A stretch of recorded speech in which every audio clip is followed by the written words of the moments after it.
So I haven't had much happen. I've been having kind of a lazy day today. Feel great. So I recently finished this book. It's The Master Pipers by George Sand. I have a feeling it's going to be all backwards. So I'm a big fan of George Sand. When I was younger, I saw the movie Impromptu with Judy Davis, who can do no wrong, and Hugh Grant, and that sort of got me interested in her writing. I have a little bit of a problem with some of her later books, like this is a later one, for two reasons. One, she seemed to abandon all pretense of creating characters, and a lot of, like, the best female characters are obviously her. Like, there's a book she wrote called Lucrezia Fioriani, which is like, oh my god, this is how she sees herself, as long-suffering, and obviously that the other character is Chopin, who she famously had an affair with.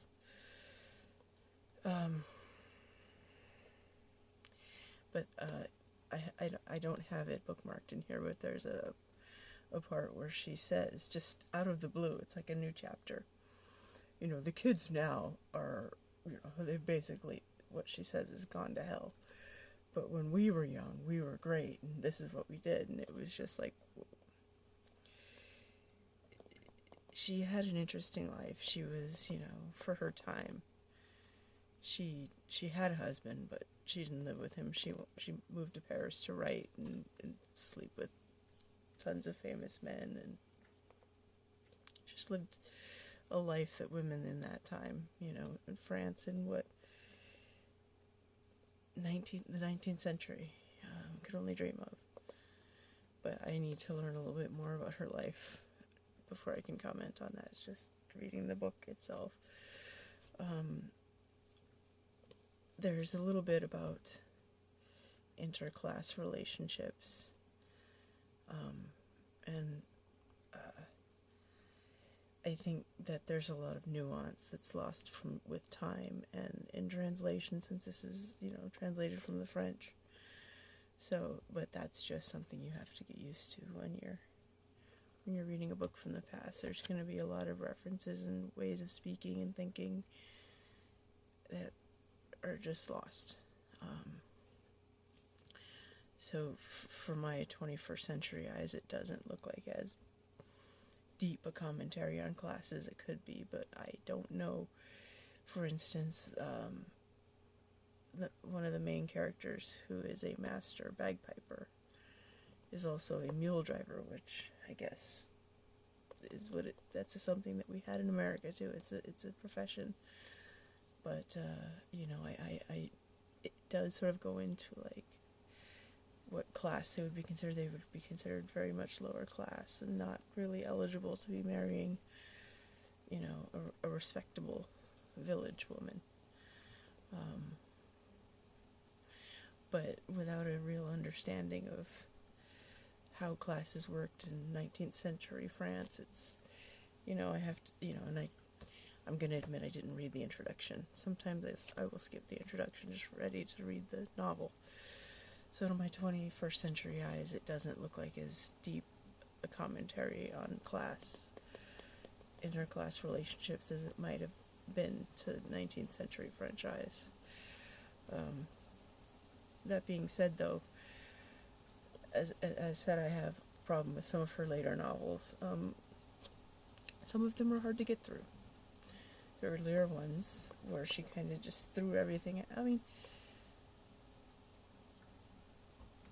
as I age, I can see that she's a little bit of a disorganized writer. She does just sort of throw everything in her head onto the page. She was very prolific. And so not everything's going to work. And I can sort of see that as an adult, you know, or as a kid when I would read these. They just looked amazing. But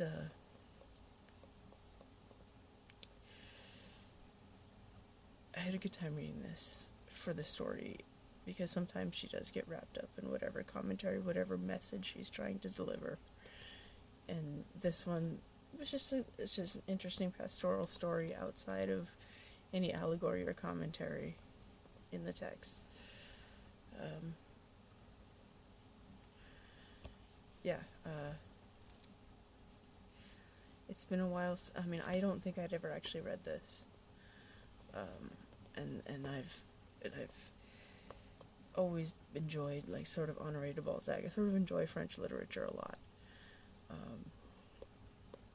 but as an adult, I find that I'm reading things with a more critical eye, and not everything is just great just for the fact that it exists.